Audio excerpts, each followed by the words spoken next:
It's my pleasure to be here, and I know my role quite well, so I'm going to add the digital dimension to our discussion today.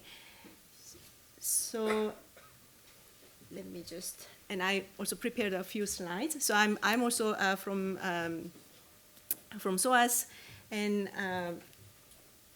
I look at digital environments, digital culture, around the world with a little bit of a regional focus on Asia, but more broadly.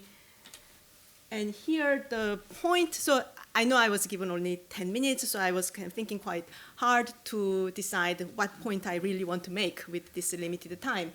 And so I just wanted to kind of add that we have this traditional free speech debates, which have been focused on whether there should be any limit to expression, whether what kind of a speech has to be protected, how do we make sure that government doesn't overreach.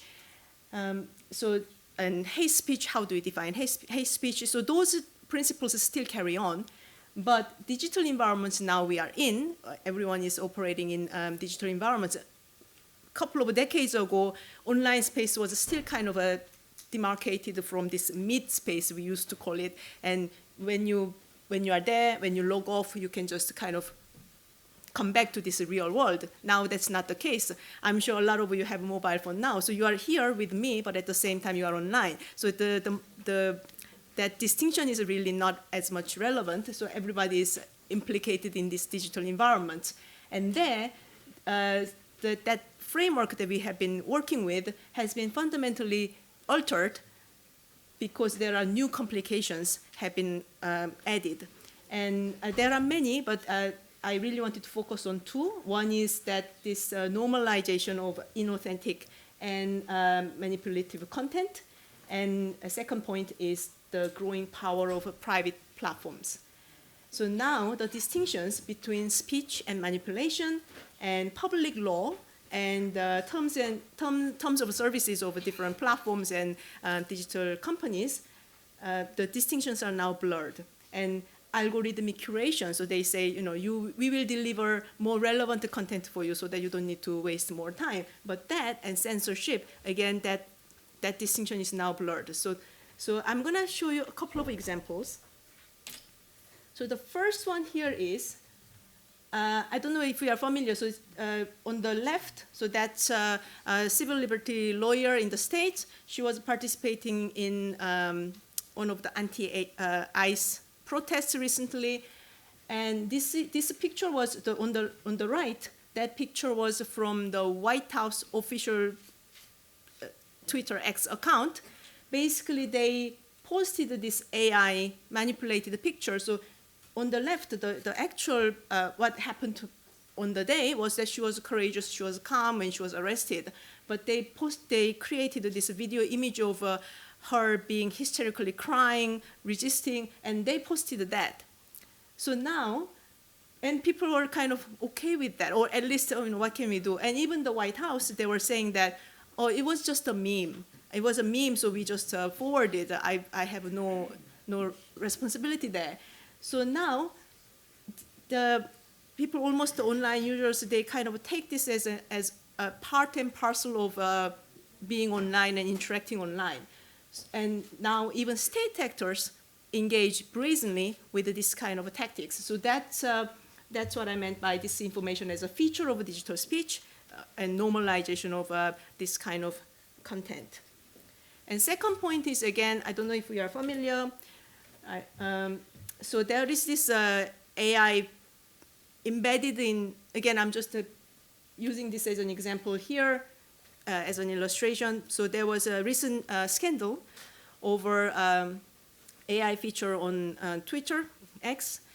Basically, it's if you just say, Grok, do this, then it will do it. And it created a lot of undressed images of random female users, and especially they were targeting people who are, so any users, if they don't like, they just say, Grok, post this woman's picture in a bikini now. And that created a huge scandal, especially because it involved a lot of minor users. so it's like underage users. So Ofcom is now investigating. The investigation continues. But you can see on the left, someone is saying that, oh, as a UK user, I didn't mind. But why Ofcom thinks it can decide what I see or what I don't see.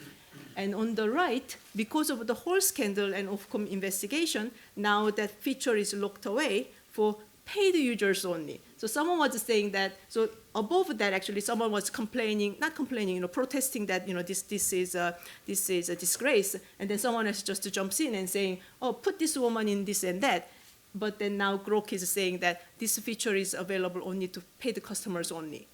Okay, so here speech control is now not just we were talking about state, how state can intervene, censor. Now, what you can see, what should be amplified, what should be removed, it's more and more privatized. It's with the platforms. So where do we go from here? So this is my last slide. So I'm not suggesting that we need new laws, or I'm not suggesting that we need different laws for online, but because these kind of this kind of speech acts happening online, even if they are happening online, they don't break your bones, but still they have often lasting harms offline. So for a couple of points that I want us to take forward. First one is digital violence must be recognized as a real violence.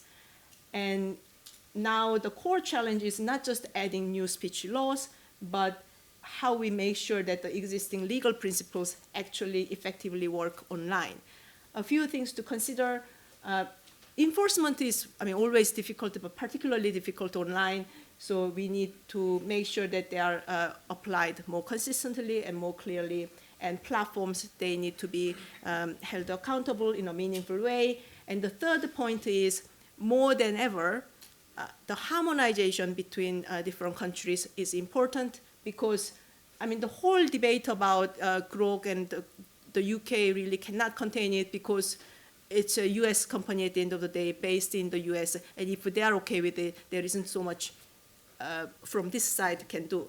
And all these digital services and all these digital users, they can move around. And also digital harms travel around between courts, between borders, and between servers. So internationally aligned standards are more than ever that are necessary for us. I think that's the point that I wanted to make. Thank you.